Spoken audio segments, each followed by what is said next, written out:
कभी आपने सोचा है आखिर ये ओसीडी होता क्यों है? क्यों कुछ थॉट्स बार बार दिमाग में आते रहते हैं?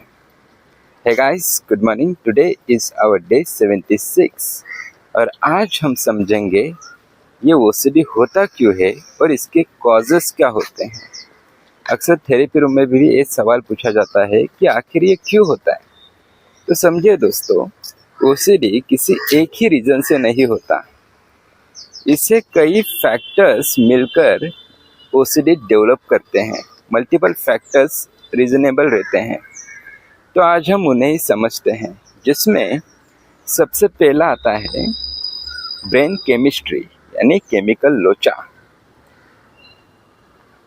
जैसे कि रिसर्च भी बताता है, हमारे ब्रेन में एक सेरोटोनिन नाम का केमिकल होता है जो हमारे मूड और थॉट्स को रेगुलेट करता है यानी कंट्रोल करता है। ठीक है, और जब ये सेरोटोनिन का बैलेंस डिस्टर्ब होता है यानी ये सेरोटोनिन इम्बैलेंस होता है उसका लेवल, तब अनवांटेड इंट्रूसिव थॉट्स और कंपल्शंस बढ़ सकते हैं। ठीक है, दूसरा आता है जेनेटिक फैक्टर्स। अगर फैमिली हिस्ट्री में किसी को ओसीडी या एंजाइटी डिसऑर्डर रहा होगा तो ज़्यादा रिस्क होता है। इसका मतलब ये नहीं कि हर किसी को होगा, लेकिन टेंडेंसी ज़्यादा होती है। ठीक है, फिर तीसरा फैक्टर आता है पर्सनैलिटी फैक्टर। ठीक है, कुछ लोग नेचुरली परफेक्शनिस्ट ओके और ओवर प्रोटेक्टिव या कंट्रोल ज़्यादा चाहने वाले होते हैं, तो ऐसे ट्रेड्स भी कभी कभी ओसीडी सिम्टम्स को ट्रिगर कर सकते हैं। ठीक है, फिर चौथा आता है स्ट्रेसफुल लाइफ इवेंट्स, यानी कभी कभी स्ट्रेस, ट्रॉमा, लाइफ में बड़ा चेंज जैसे कि एग्ज़ाम स्ट्रेस, रिलेशनशिप प्रॉब्लम्स या लॉस कभी कभी ओसीडी को स्टार्ट या वर्सन कर सकते हैं। ठीक है, फिर आता है पांचवा लर्निंग एंड बिहेवियर पैटर्न्स। तो दोस्तों, जब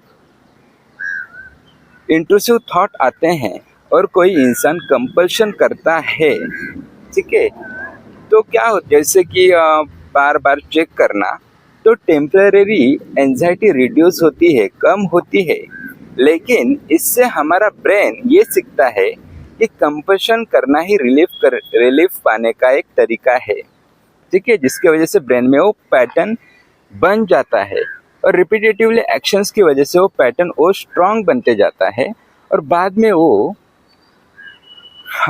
हद से ज़्यादा बढ़ता है और उसे हम मैनेज नहीं कर पाते हैं। ठीक है, तो दोस्तों समझिए, ओसीडी एक ट्रीटेबल मेंटल हेल्थ कंडीशन है।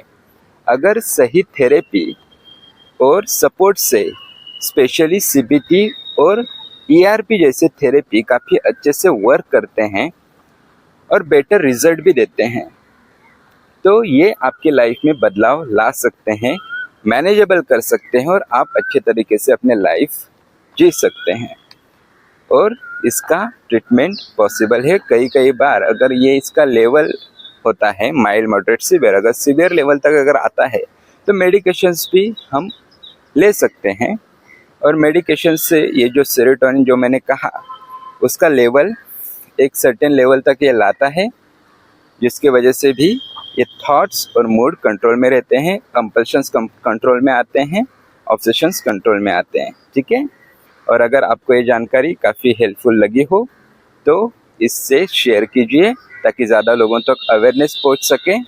Psychology related, mental health conditions related ऐसे ही इन्फॉर्मेशन के लिए इस पेज को फॉलो कीजिए। This is hypnopsych therapist mister Utkarsh. Thank you for watching. Take care, have a great day.